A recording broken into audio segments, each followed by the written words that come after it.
My Silhouette, I have the business edition, so I can use the SVG files. I assume the process will be very similar with Cricut, but this is showing you using the Silhouette. So first I'm going to show you with a 12 by 12. Each of these designs is set up to be 12 inches approximately, either tallest or highest. So this one, North Pole Post, is approximately 12 inches high by 9 inches wide. So easiest thing to do is just keep it this size. I just dragged it onto my mat. I find that easier than import and open and all that.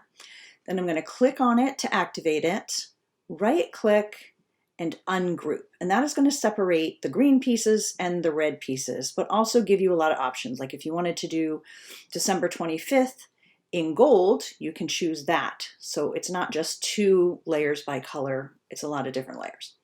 But we're just going to do 2 layers for this example.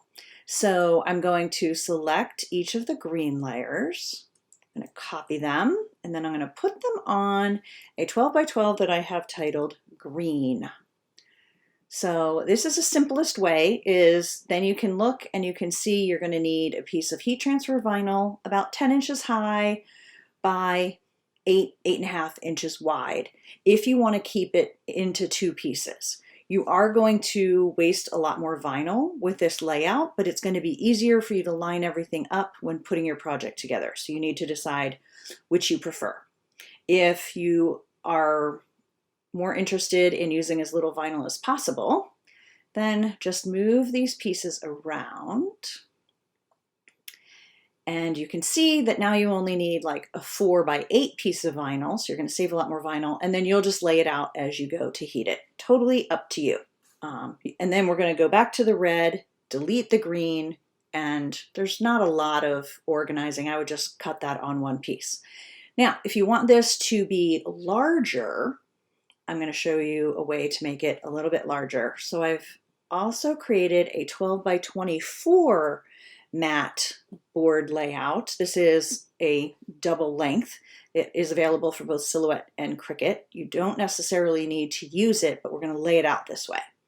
So again, I'm going to drag this here, and then with it, before I ungroup it, I'm going to resize it to as wide as it can be on one mat, because we want everything to stay proportionate. So that's going to be almost 12 inches wide by 15.25 inches long. Now, if you have one of these long mats, might as well use it. So we're going to do the same thing. We're going to ungroup, click off of it so that we have nothing selected, and then I'm going to click the green, copy the green, and I can actually put this a 12 by 12 mat. If I don't, okay, if you want to cut it on a 12 by 12 mat, you're going to have to lay things out on your own. So we're just going to move it all up and make sure it's on the active part of the mat. I like to use as little vinyl as possible. So that's going to be the wider one, but I can still cut it on the 12 by 12. Or if you prefer, and you just want to have to layer 2 things and you want these all in the exact place to line up perfectly, you can cut it on the 12 by 12, or the 12 by 24, sorry. Then you're going to go back here, just hit delete to get rid of the green. Now, you can also cut this on a 12 by 12 mat if you want to. All of this, the North Pole, the December 25th, and the circle is going to fit on one. I don't think we can fit those lines. Where are they?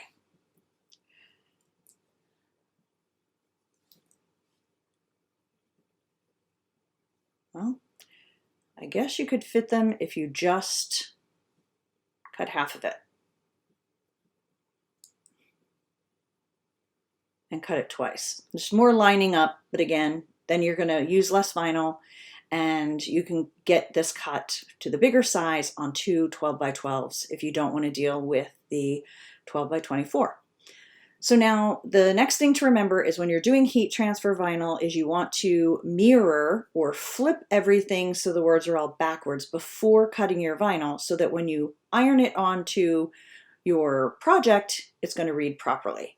So I like to do it here on the design board. I select everything, I right click, and I click flip horizontal, because then I know exactly where my vinyl needs to go. not overly relevant with this example because it's filling the whole thing. But if you have something over here and you mirror it over, have them mirror it over on the send, sometimes it puts it way over here. So if you don't have a piece of vinyl over there, you'll cut your mat. Guess how I know? Did that once. So anyway, that's how you get it all set up. And then you just send it, cut the vinyl, and then I will show you how to place it all together. Just a quick reminder and tip about putting your HTV, heat transfer vinyl, onto your cutting mat. The shiny side, the glittery side, is going to be what shows, and there is a plastic coating that basically makes it not cut, your machine not cut all the way through to your mat. So the plastic coating needs to go down. It's really easy to see on this because it's glittery on this side and then very matte looking on the other side. So we're just gonna center that. And if you don't get it quite straight, you can just lift it back up. And center that and smooth it so there's no big air bubbles. And now it is ready to go into your machine. Now we weed. Always turn your project right side up to make sure everything's spelled right and you didn't miss weeding any of the insides of letters and things like that. So that looks pretty good. Now I am going to cut here and here to separate these lines because we put them all on one page to save vinyl and use the 12 by 12 mat instead of the really long one, but now I got to get those into pieces. I could have done it with a cutter before I did the weeding, but I find it really hard to see where the cut lines are. I guess I'm getting old beforehand. So I usually just do it afterwards, and I do it with these scissors. They're Fiskars non-stick. Bought them myself, not a sponsored product. And so then you don't end up with a bunch of sticky stuff on your good scissors. So basically we just need to pull apart all the different pieces that we're going to line up when we set up the project. All right, now I'm going to weed the green.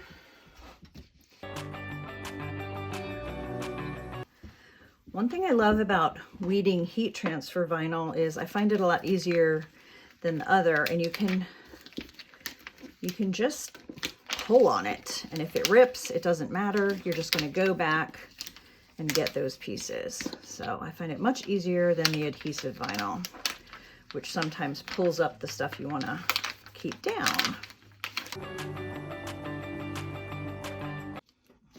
And like we did with the red, you want to turn it over and make sure you got everything.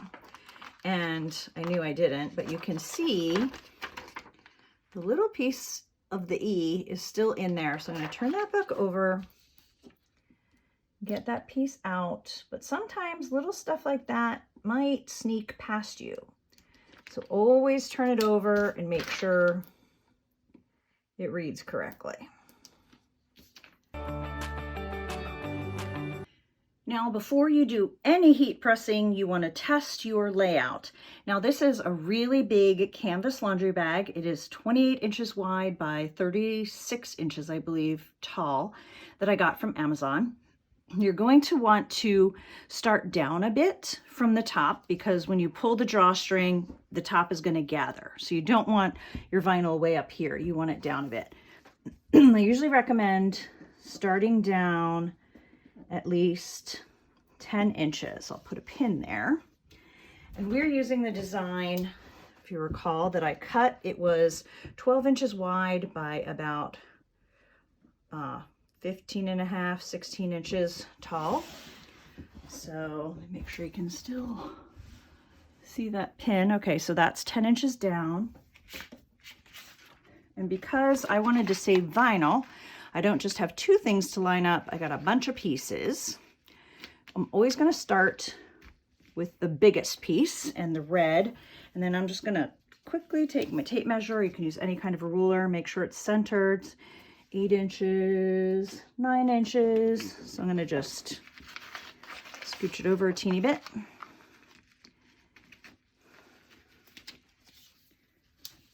All right, so that'll go there.